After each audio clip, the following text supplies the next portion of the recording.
Hello दोस्तों, आपके अपने चैनल स्मार्ट स्टडी 78 में आपका स्वागत है। दोस्तों, यूपी टेट के जो फर्स्ट शिफ्ट का जो एग्जाम है वो हो चुका है। और एग्जाम कैसा हुआ था, यानी पेपर कैसा आया था, हार्ड था या मॉडरेट था, इस पर भी हम बात करने वाले हैं। तो इसमें हम बात करते हैं सीडीपी की। तो सीडीपी का जो पार्ट था वो किस प्रकार आया था, इसमें बात करने वाली हूँ। तो सीडीपी में कैसे क्वेश्चन पूछे जा रहे हैं, ये क्वेश्चन जो बहुत ही इंपॉर्टेंट है, वो यदि आपका आने वाले समय में एग्जाम है तो ये क्वेश्चन आप जरूर करके जाइए, बहुत ही इंपॉर्टेंट है। यदि आप एग्जाम दे चुके हो तो आप आंसर मिला सकते हो, अपना स्कोर बन रहा है। तो चलिए दोस्तों, वीडियो स्टार्ट करते हैं। तो देख लेते हैं, सबसे पहले क्वेश्चन आया था आपका, देख लीजिए। आसान से कठिन की ओर बढ़ने पर जोर देने वाला शिक्षण सिद्धांत इसका समर्थन करता है। किसका करता है?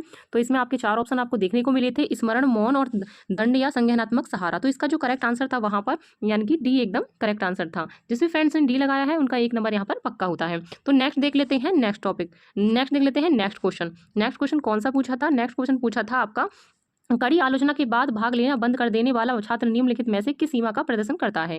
तो आपका पहला ऑप्शन दंड आधारित निरंतर था, या फिर असकारात्मक दृढ़ीकरण था, या फिर अंतर्दृष्टि अधिगम या जेडपीडी था। तो जेडपीडी तो आपका था ही नहीं, और तो इसमें आपका जो करेक्ट आंसर रहेगा वो आपका ए वाला था। जिसने भी ए लगाया है उनका एकदम करेक्ट आंसर है, उनका एकदम राइट आंसर है। अब चलते हैं तीसरे क्वेश्चन पर। तीसरा क्वेश्चन आता है आपका, किशोर अवस्था को स्वायत्त सत्ता की आवश्यकता होती है, क्यों होती है ये आपको बताना था। वे प्रतिक्रियाओं पर निर्भर है, वे बच्चे हैं, उनके पास तर्क की कमी है, या फिर वे स्वतंत्र चाहते हैं, या फिर वे स्वतंत्रता चाहते हैं। तो इसका जो करेक्ट आंसर था वो कौन सा था?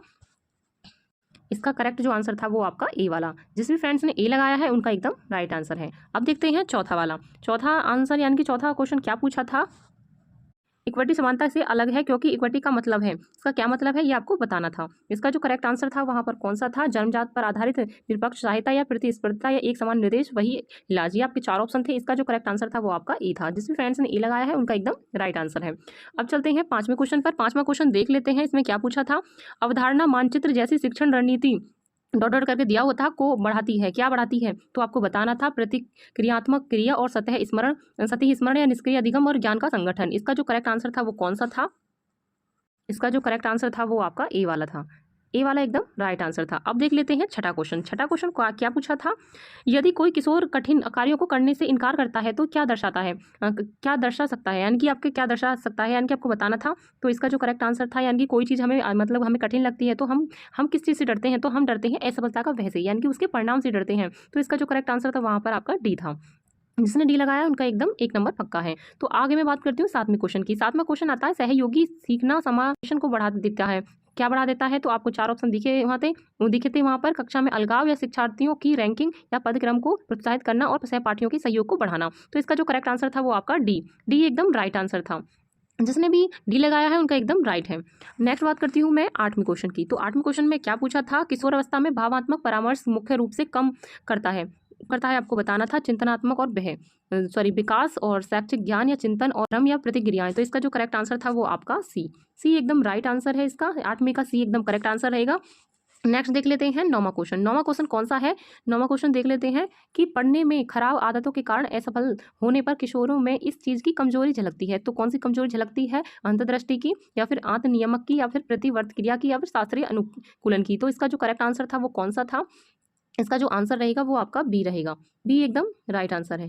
जिसने भी बी लगाया है एकदम राइट है। अब चलते हैं 10वीं क्वेश्चन पर। 10वां क्वेश्चन थॉर्नडाइक से आया था। आपके सिद्धांत आ रहे हैं तो सिद्धांत भी आपको याद करके जानी है। तो इसमें जो क्या पूछा था, इसमें पूछा था थॉर्नडाइक के अनुसार सीखना तब तक प्रभावी ढंग से नहीं होगा जब तक कि सीखने वाला, यानी कि आपके जो थॉर्नडाइक ने दिया था वो तात्पर्यता का सिद्धांत या फिर अभ्यास का सिद्धांत, तो आपको वो तैयार करने के लिए ही दिया गया था। तो इसका जो करेक्ट आंसर रहेगा वो आपका डी रहेगा। डी एकदम राइट आंसर है। अब चलते हैं 11वें क्वेश्चन पर। 11वां क्वेश्चन देख लेते हैं, घर और स्कूल के माहौल में प्रभावित अधिगम इन बातों को उजागर करता है। किन बातों को करता है? प्रतिवर्त निरंतर अनुवांशिक निर्माणवाद या पर्यावरणीय केवल अनुकूलन। तो इसका जो करेक्ट आंसर है वो कौन सा है? यदि आपको पता है तो आप मुझे कमेंट करके जरूर बताइएगा इसका आंसर। तो इसका जो आंसर रहेगा वो आपका, यानी कि आपका सी वाला एकदम करेक्ट आंसर है, राइट है एकदम। अब चलते हैं नेक्स्ट, यानी कि 12वां क्वेश्चन। 12वां क्वेश्चन देख लेते हैं। 12वां क्वेश्चन में क्या पूछा है? केवल अंकों में प्रेरित छात्र मुख्य रूप से द्वारा प्रोत्साहित होता है। तो क्या होता है? जो केवल बाहर की ओर प्रोत्साहित होते हैं तो वो हमारे बाहरी प्रेरणा होती है, अंदर की प्रेरणा नहीं होती है। तो आपने ये पढ़ा भी होगा। तो इसका जो करेक्ट आंसर है वो आपका बी है। 12वें का बी करेक्ट आंसर रहेगा। अब चलते हैं 13वें नंबर क्वेश्चन पर। एक कक्षा 7 का एक छात्र सामाजिक चिंतन के कारण समूह कार्य से बचता है। सबसे समावेशी रणनीति होगी। कौन सी रणनीति सबसे सही होगी आपको बतानी है। सहपाठियों के सहयोग से धीरे धीरे भागीदारी को बढ़ा देना, या फिर आपका छात्र को स्थायी रूप से छूट देना, या फिर आपका सी बचने की सार्वजनिक रूप से आलोचना करना, या फिर डी आएगा आपका तुरंत भागीदारी के लिए मजबूर करें। यानी कि ये आपका कौन सा इसमें करेक्ट था, तो इसका जो करेक्ट आंसर वह माना गया था वो आपका ए है। एकदम राइट आंसर है। अब चलते हैं 14वें क्वेश्चन पे। 13वें के क्वेश्चन का आंसर आपका ए रहने वाला है। और अब देखते हैं 14वां क्वेश्चन। ग्रुप प्रोजेक्ट द्वारा सीखने को बढ़ावा देता है, तो ग्रुप कौन से को देता है। साझा तर्क को प्रोत्साहित करके, नकल को बढ़ावा देकर और सोचने को कम करके और व्यक्तिगत प्रयासों को समाप्त करके। इसका जो करेक्ट आंसर रहेगा वो आपका ए रहेगा, क्योंकि जो आपका ग्रुप में जब हम कोई चीज़ सीखते हैं तो हम आपस में साझा करते हैं तो प्रोत्साहन मिलता है हमारे, इसलिए इसका करेक्ट आंसर आपका ए रहेगा। 14वें का ए आंसर एकदम करेक्ट आंसर है।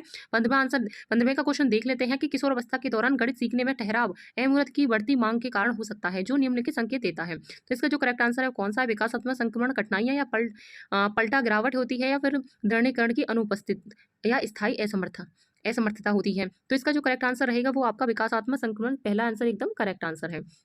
अब देखते हैं नेक्स्ट क्वेश्चन यानी 16वां क्वेश्चन। 16वें क्वेश्चन में क्या पूछा है, समावेशी स्कूल वातावरण की विशेषताएं, तो कौन सी है। तो इसका जो करेक्ट आंसर है वो कौन सा है।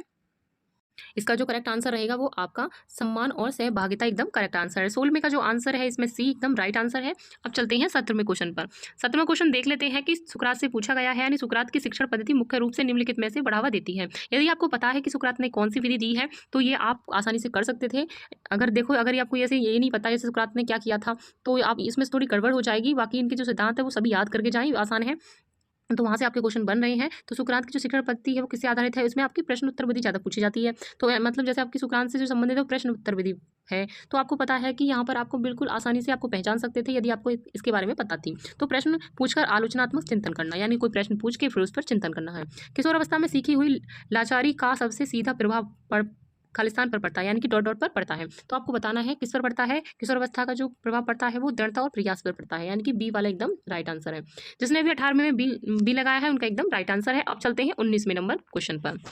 19वां नंबर क्वेश्चन देख लेते हैं कि थॉर्नडाइक का प्रयास और त्रुटि अधिगम समिति है, क्योंकि यह बताइए। इसमें आपके 4 ऑप्शन है, संज्ञान की उपेक्षा करना और जेडपीडी का समर्थन करना। देखो जेडपीडी तो बिल्कुल हो ही नहीं सकता क्योंकि जेडपीडी इसका है ही नहीं।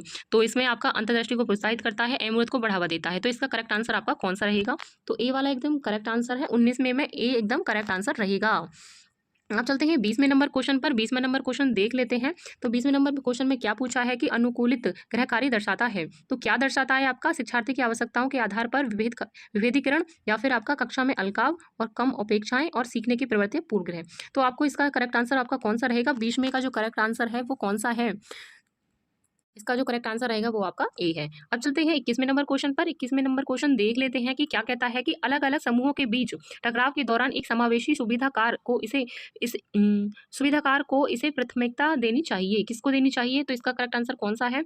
तो प्राधिकार का प्रोत्साहन या फिर परिहार, छात्रों को स्कूल से निर्बंध करना, या फिर शांत और सम्मानजनक चर्चाएं। तो इसका जो करेक्ट आंसर रहेगा वो कौन सा रहेगा। यदि आपको पता है तो आप मुझे कमेंट में जरूर बताइएगा। तो इसका जो करेक्ट आंसर है वो आपका डी, जिसने भी डी लगाया है उनका एकदम करेक्ट आंसर है। इसकी जो पीडीएफ है मैं टेलीग्राम पे डाल दी है, वहां जाकर आप वहां से इस पेपर को सॉल्व कर सकते हैं। यदि आपका आने वाले समय में पेपर है तो आपके लिए बहुत ही इंपॉर्टेंट हो जाता है ये आपका जो आपके एग्जाम हो रहे हैं। तो आप मैंने टेलीग्राम पे डाल दिए हैं, वहां पर आप सॉल्व कर सकते हो पेपरों को। और टेलीग्राम की जो लिंक है वो मैं डिस्क्रिप्शन में दे दी है, वहां से आप डायरेक्ट टेलीग्राम ज्वाइन कर लेना। ठीक है। अब चलते हैं 22वें नंबर क्वेश्चन पर। 22वें नंबर क्वेश्चन क्या कहता है कि कक्षा में होने वाली बहसें के माध्यम से संज्ञानात्मक विकास को बढ़ावा दे सकती है। तो क्या बढ़ावा देती है। इसका जो करेक्ट आंसर है वो आपका संज्ञानात्मक संघर्ष, या फिर आपका निष्क्रिय श्रवण, या फिर स्मरण और मौन। तो इसका जो करेक्ट आंसर रहेगा 22वें का जो रहेगा वो ए एकदम करेक्ट आंसर है, संज्ञानात्मक संघर्ष। और 23वां नंबर क्वेश्चन क्या कहता है कि आधुनिक कक्षाओं में शिक्षक की भूमिका मुख्य रूप से इस प्रकार होती है। तो शिक्षक की जो भूमिका होती है, सिंपल क्वेश्चन था, वैसे आसान पूछा गया था ये वाला। तो शिक्षक कौन होता है। शिक्षक होता है हमारा सुविधा करता होता है, क्योंकि वो हमें हर चीज़ के लिए एक सुविधा प्रदान करता है। तो इसका जो करेक्ट आंसर रहेगा वो आपका सी वाला एकदम राइट आंसर है। जिसने भी सी लगाया है उनका एकदम राइट आंसर है। अब चलते हैं नेक्स्ट 24वें नंबर क्वेश्चन पर। 24वें नंबर क्वेश्चन क्या कहता है देख लेते हैं। 24 मिनट। आशुबेल के अनुसार सीखने में विफलता तब हो सकती है जब सीखने में विफलता कब होती है, जब शिक्षण पूर्ण ज्ञान की अनदेखी करे, या फिर प्रतिस्पर्धा बढ़ाती है, होमवर्क बढ़ता है, या परीक्षाएं कम होती हैं। तो देखो सारे ही इसमें पॉजिटिव हैं, तो हमें नेगेटिव देखने थे, क्योंकि इसमें नेगेटिव का आंसर नेगेटिव होता है, मैं बता चुकी हूँ। तो इसका जो करेक्ट आंसर है वो आपका शिक्षणपूर्ण ज्ञान की अनदेखी करता है। जब शिक्षण अनदेखी करता है तो भाई उसमें तो आपका विफलता होती ही है। तो इसका जो करेक्ट आंसर आपका ए रहेगा। अब मैं बात करती हूँ 25वें नंबर क्वेश्चन पर। पठार को निम्न तरीकों में पार किया जा सकता है। पठार क्या होता है? पठार वो होता है जैसे हमें कुछ भी चीज़ सीखने में दिक्कत आ रही है, यानी कि कुछ टाइम ऐसा होता है कि हम अच्छी तरह से सीख लेते हैं, कुछ टाइम ऐसा होता है हम सीख नहीं पाते हैं। तो पठार वही होता है। तो इसमें आपका क्या है? पठार को निम्न तरीकों से पार किया जा सकता है। तो पाठ्यक्रम को कम करना, शिक्षार्थी की उपेक्षा करना और दंड देना या शिक्षण की रणनीति बदलना। यानी कि हम सीख नहीं पाते हैं पठार में, तो इसमें क्या कमी होती है? तो हम शिक्षण यानी कि शिक्षण में रणनीति बदलना बहुत ही इंपॉर्टेंट है, तभी हम सीख सकते हैं यानी कि अच्छी तरह से। और नेक्स्ट बात करती हूँ मैं 26वें नंबर क्वेश्चन की। 26वें नंबर क्वेश्चन क्या कहता है कि अनुकूलित शिक्षण अधिगम सामग्री यानी कि आपके टीएलएम की बात की गई है, और की आवश्यकता इसलिए है क्योंकि क्यों आवश्यकता पड़ती है हमें टीएलएम की, यानी शिक्षण सामग्री की जो हमें आवश्यकता पड़ती है बच्चों को, क्यों पड़ती है? इसका जो करेक्ट आंसर है वो आपका सभी शिक्षार्थी एक समान तरीके से सीखते हैं, समावेशन मानकों को कम करता है, या फिर शिक्षार्थियों की आवश्यकता भिन्न होती है, परीक्षाओं में एक रूपता की आवश्यकता होती है। इसका करेक्ट आंसर कौन सा रहेगा? इसका जो राइट आंसर है वो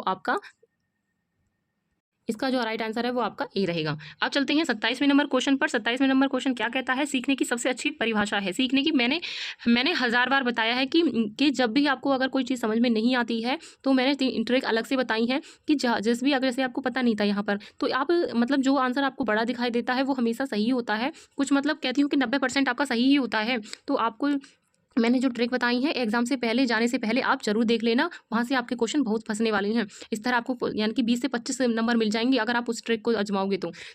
यहाँ पर देखिए मैंने कहा था कि जिसमें आपका सीखने की सबसे अच्छा तरीका है, यानी कि सीखने का सबसे अच्छा तरीका क्या होता है, जैसे कि आपको पता भी नहीं है ना, तो इसमें आप लॉन्ग वाला यानी कि आसान से आप पहचान सकते थे। तो इस तरह मैंने आप अलग से ट्रिक बताई है, वो जरूर देखिए आप। तो इसका जो करेक्ट आंसर है यहाँ पर फिलहाल आपका सी रहेगा। अनुभव के कारण व्यवहार में होने वाला अपेक्षाकृत स्थायी परिवर्तन। अब मैं 28वें नंबर क्वेश्चन की बात करती हूँ कि बच्चों के विकास के सामान्य सिद्धांतों के अनुसार विकास को निरंतर प्रक्रिया क्यों माना जाता है। तो इसका जो करेक्ट आंसर है वो आपका इसका जो करेक्ट आंसर है वो कौन सा है? तो इसमें आपका ये वाला आंसर आपका सही रहेगा, क्योंकि विकास जन्म से लेकर मृत्यु तक चलता है। विकास ऐसा नहीं है, विकास हमारे गर्भ में भी होता है और उसके बाद हम जब मरते हैं यानी कि मृत्यु तक होता है। जन्म से पहले भी होता है, जन्म के मतलब जब मर जाते हैं उससे तब तक चलता है हमारा विकास। तो आपका नेक्स्ट क्वेश्चन देख लेते हैं कि स्कूल का वातावरण बच्चों के विकास को नियम तरीके से प्रभावित करता है। तो क्या चीज़ प्रभावित करती है? तो इसका आपका डी एकदम करेक्ट आंसर है। केवल जीन नहीं हो सकता, प्रतिक्रिया नहीं हो सकती और सहज प्रवृत्ति नहीं हो सकती। तो पाठ्यक्रम और शिक्षा के संवाद, तो एकदम सही आंसर है। अब चलते हैं 30वां क्वेश्चन यानी कि आपका लास्ट क्वेश्चन। अत्यधिक स्क्रीन समय और अनियमित दिनचर्या के कारण किशोरों का देर रात तक जगना मुख्य रूप से निम्न में से कौन सा कारण के होने वाली कठिनाइयों का एक उदाहरण है? तो कौन सी का होता है? प्रतिक्रियात्मक कमजोरी होती है और खराब मोटर समन्वय होती है, बुद्धि की कमी होती है, पर्यावरण कारण होता है। तो इसका जो करेक्ट आंसर है वो आपका कौन सा है? इसका जो राइट आंसर रहेगा वो आपका डी, यानी डी वाला एकदम राइट आंसर है। जिसने भी 30वें का डी लगाया है उनका एकदम राइट आंसर है। ये मैंने आपके सीडीपी के 30 क्वेश्चन कराए हैं। इनमें से आपका क्या स्कोर रहा आप मुझे कमेंट करके जरूर बताइएगा। ये आपका आने वाले समय में यूपी टेट का एग्जाम है, तो प्लीज़ इन सभी को क्वेश्चन को करके जाइए। इनकी पीडीएफ मैं टेलीग्राम पे डाल दूंगी और वहाँ जाकर इन्हें सभी क्वेश्चन यानी कि सभी पेपर को सॉल्व कीजिए। बाकी की जो आपकी हिंदी और इनकी आंसर की है वो आगे आपकी नेक्स्ट वीडियो में लेकर आ रही हूँ। जो भी इस चैनल पे नए हैं तो प्लीज़ जुड़ जाइए जरूर और टेलीग्राम को भी ज्वाइन कर लीजिए। जो भी टीचिंग से संबंधित अपडेट रहती है मैं टेलीग्राम पे सबसे पहले देती हूँ, तो टेलीग्राम भी ज्वाइन कर लेना। और फिर भी आपका कोई डाउट है तो आप मुझे कमेंट करके जरूर बताइएगा। मिलते हैं दोस्तों नई वीडियो के साथ, तब तक के लिए धन्यवाद।